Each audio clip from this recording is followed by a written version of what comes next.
How cool would it be if you can revisit the Sega Dreamcast? I have personally so many good memories with this. I didn't buy it from launch here in my country. It was not like super promoted, so I got myself a PlayStation 2 back in the day, and later on when it was getting really cheap I picked up a second-hand one with a lot of games. I must say I had a blast playing on the Sega Dreamcast. What a great game. Think about, let's say, Essica Millennium Fight, Sonic Adventure 1 or 2, especially 2 I really liked, and there were so many good games including Power Stone 1 and 2. There are so many hidden gems on the Sega Dreamcast, but the question remains, if you want to play this on emulation, what can we expect and what can you get? So this video we're going to take a close look what can we actually play on it, with what kind of box. We could have so many options with kind of chipsets, so we're going all full nerdy mode and explain with you which one you should get, or which one will at least emulate the Dreamcast at least good, so you can enjoy it. I want to welcome you to the channel and also the jungle of game boxes.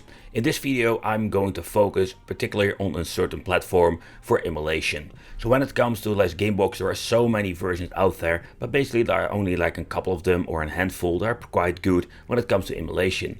But depending on the platform that you want to play, also there we're going to get some significant differences. So that's the reason I want to make these videos, to help you out, to guide you through this jungle of different game boxes, so you know what to get for what kind of platform you want to play. So in the last couple of years I've been buying these things as crazy just to see which one is basically worth your money. Because there is a lot of them out there, they're absolutely completely garbage, they look cool or they look absolutely awful, but they work pretty damn good. Also, I just wanted to explain what it is for the people who have no idea what a game box is and basically what you need to look out for. So let's go with the flow and let's see what we're going to get today. What is actually a game box? A game box is nothing more than an Android box.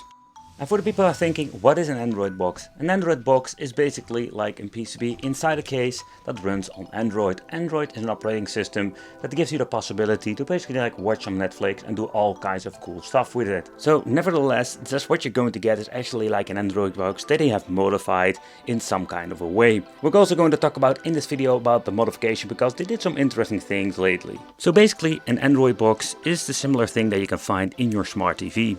It's more like a piece of equipment that you can pick up and hook up to a monitor and just have new functionalities. It will basically is your gateway for basically going into Netflix, Amazon Prime and stuff like that. And also on your phone, your Android phone, you can download and play games. And also you can download emulators and play retro games. There are basically so many different ways to go to. When it comes to the Android boxes, there we have a lot of significant differences when it comes to the quality, the speed and everything that comes with it. But nevertheless, the Chinese are actually reusing these boxes in different kind of ways. But in short, that is what an Android box is, what you normally can do with it. But let's get into the emulation, what this means and what it is.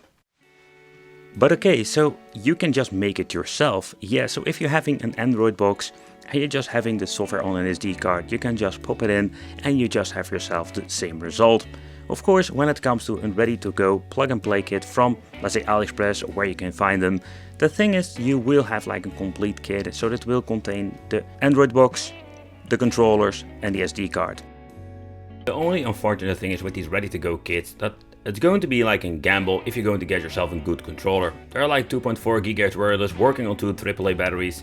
But these are okay quality, but sometimes you're going to get really cheap ones with horrible joysticks and some with some pretty damn D-pads. So is it a great thing to buy? That is something of a gamble. Building your own kit, you can just decide what kind of Android box you want to use, what kind of size SD card and also what kind of quality SD card. So nevertheless, it's going to be way cheaper to do this, and actually emulation can just be downloaded for free. And that is basically something you need to take consideration. Ready-to-go kits. So basically Super Console X and Pauky box or whatever these things are called are just ready-to-go kits. They will reconfigure, or they try to reconfigure stuff. Some of the boxes are pretty damn bad, some are pretty damn awesome. They will give you a good controller and an official brand, or at least a good quality SD card. And you will have sometimes even a modified system when it comes to the software, but also the hardware. So everything is slightly optimized and better cooled. So when it comes to these kits, there are a gazillion of these things. This is absolutely the jungle of kits, what we're going to talk about too in this video. But again, it depends on what kind of game you want to play, and of course what kind of box you're going to use, because all the kind of different chipsets will have a different result when it comes to the emulation part. And size doesn't matter, it's absolutely a fact, because they will sell these things with all kinds of different, let's say, fancy things on it, like in 64GB and 128GB or 256GB, and I even spotted in 512GB. If you think about it, it looks all kind of fancy, but again, like I've said previously, it's like what kind of like SD card are you going to get in the end? Is this a good SD card? And also, is it like not really worth it? Because if you're going to get it, you're not going to get anything special in the end. I have seen it, I have tried it, and when I'm going to pick up 3 different versions or three different sizes, you're just going to get yourself the same product with the same crappy controller sometimes, only with a different SD card, but you're paying so much more for it, up to the point it's not even worth it. So in my case, I think it's not really worth like picking up the biggest model sometimes. Sometimes like the middle class, depending on the price you need to pay for it, is more than enough. Improved versions. Yeah, there are absolutely improved versions there. So what you're going to get are improved versions. They have modified the Android box itself. When we started the shenanigans when it comes to Super Console X, they just basically slapped an old Android box inside a case. But the main problem was like the heat. These things can get really hot after like using it for a couple of hours, and there was no way of getting rid of it. No active fan, there was like minimum cooling when it comes to passive, and they did some modifications when it comes to these acrylic cases. Added a fan, added better cooling, so they did have like some improved versions of different kind of brands, and even some other brands like Super Console X came with a new version that has like absolutely weird looking piece of plastic on it, but it had a fan and way better cooling in the inside. So that is why you have like with improved versions, they try to improve them. The overall quality, how is it with this?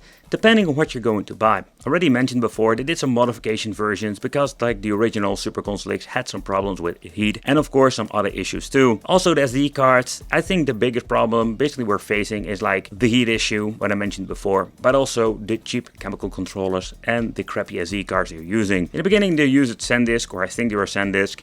Later on they used like this Chinese brand, not a problem at all because they sell them like separately on AliExpress. But then we had like the issue with the non-brands, and the main problem is that some of them will get corrupted even you're not going to be adjusting anything to it. Like say when it comes to the quality, you need to be careful what kind of brand you're buying, simply because some of them will use really crappy like SD cards, and that is just the biggest issue, because if your SD card gets corrupted you need to start all over again or just make a backup. That is always better with some Bellina Archer. Nevertheless, that is like when it comes to the quality. The modified versions are slightly better when it comes to cooling and all the other things. But what is the best game box actually for N64 emulation?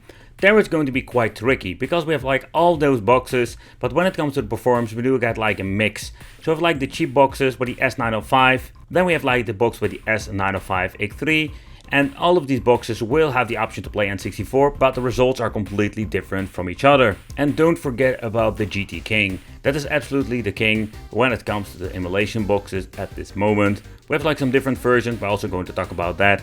But also here we have like 3 different boxes with 3 different results.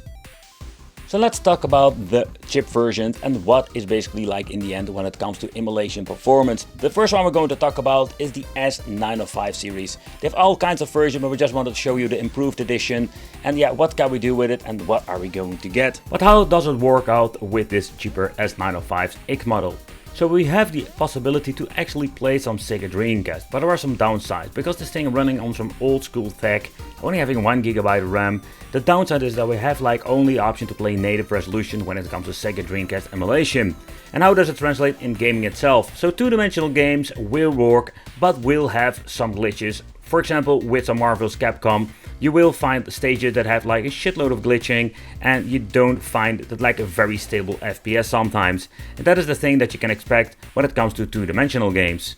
When you're going to jump into the 3-dimensional games, there you will find some issues, unfortunate. Like games that have like a lot of slowdowns, the games doesn't run like it should be. But again, that is what you're going to get and expect from a very cheap old school Android box that I'm basically using for this. It's very unfortunate, but still have like the option to play as a simple Dreamcast, but you will have like issues, already mentioned before, with some glitching, frame drops and other problems. But don't get me wrong, this device is capable of running all kinds of games. Dreamcast is a little bit problematic, like other systems, but up to PlayStation 1 you can just play so many cool games. So the S905X chipset is just a fine chipset for, let's say, low-end stuff in my opinion. The next one when it comes to the lineup is the S905X3 model. And this model has so much more to offer. When you're looking at the price compared with the older model, it's not like a big step up, but also when you're looking at the firmware and everything, it was so much better. But how about the S905X3 chipset? How does this work with Sega Dreamcast emulation? So this thing comes with 4 GB of RAM, has a way better GPU, and I can tell you with this chipset you will have like also way better performance. We have better Emulation support, or better said, better than 3.9 like the previous one. We have like 4 and higher, so we do have like better, let's say, overall experience when it comes to Sega Dreamcast.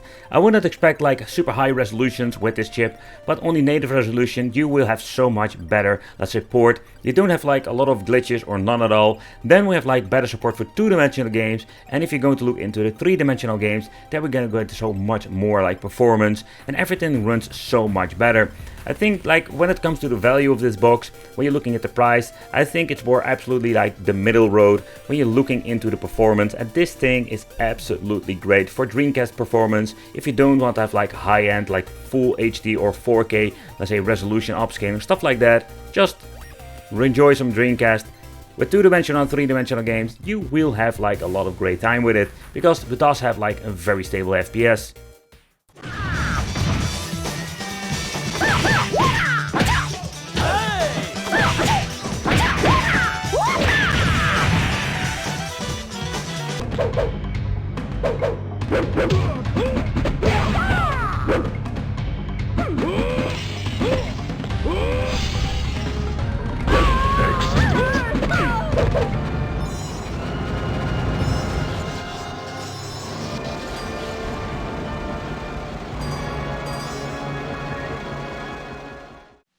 And the third one in line is the more faster product, and this is more the chipset that is basically like one of the best ones. Basically why I'm stacking these things together is very simple. They have like slightly different performance boosts, especially when it comes to the Pro, but basically it is more the choice of what you want to buy, because the Pro version is so much more expensive than the normal. But again, these two, in my opinion, are sharing the same kind of chip, only with some slightly like different clock speeds.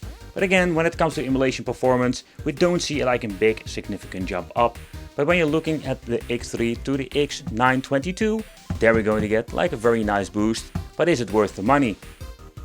Well, let's do a quick overview of the GT King models. Already mentioned there is number 1 and the Pro, but also number 2. Number 2 is not something you will not use at making this video, because there is no support for Emulation, for example. You can always like use a separate emulator, of course. But the first model is just the S922X. It has a way powerful more CPU and GPU combination. And when you're looking at the S922XH, the Pro model, it will have like different clock speeds, especially when it comes to the second core count. Nevertheless, we do have like a little bit more GPU power there. And basically when you're looking at the first two models, both will have like almost similar result when it comes to emulation. And of course then we have like the latest model that's making this video. It didn't give up like a big boost whatsoever. We're going to put every single GT King in one cluster part in this video, simply because in my opinion most of the emulation performance is the same. Okay, having a way more powerful chip like the S922 will also give us like so much more to offer when it comes to emulation and Dreamcast. Like a lot of these games run amazing on this, full 60 FPS, and even possible to run some of the games up to 1080p upscaled. So it will look amazing. 2-dimensional, 3-dimensional, it's absolutely crazy how good these things will run.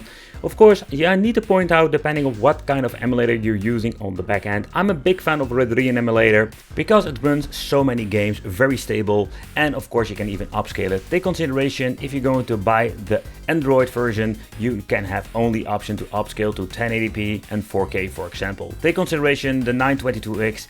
I've noticed like 4K upscaling within the Dreamcast is not a very good idea because it's just lacking too much power. So 1080p is just more enough. And again, you can just enjoy your games. If you're going to combine this with, let's say, Gamebox or Emulation, depending what kind of software version, but so far I know it runs most of the time just on 640 by 480 or the original resolution. But in the end, if you're interested in it, I think the GT King, the lineup will have more to offer for upscaling. But if you just want to enjoy some, let's say, casual like gaming, I think the normal boxes like the S905X3 is more than powerful enough and capable enough to running most Sega Dreamcast games. In my opinion, these are basically the three ways you can go to when it comes to the chipset and support with Emulation. The S905 is more like the base model, has a lot to offer, but comes with a lot of problems and a lot of flaws when it comes to emulation on certain systems.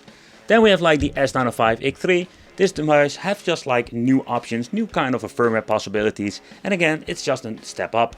And of course then we have like the other chipset itself, and this chip is absolutely like the king of them all. But again, it will come always with some problems, and I mean like the problems like still having some emulation issues. But again, it has like so much more to offer, and this is basically the lineup of system where you can basically build yourself, get yourself a kit or whatsoever you want to do with it.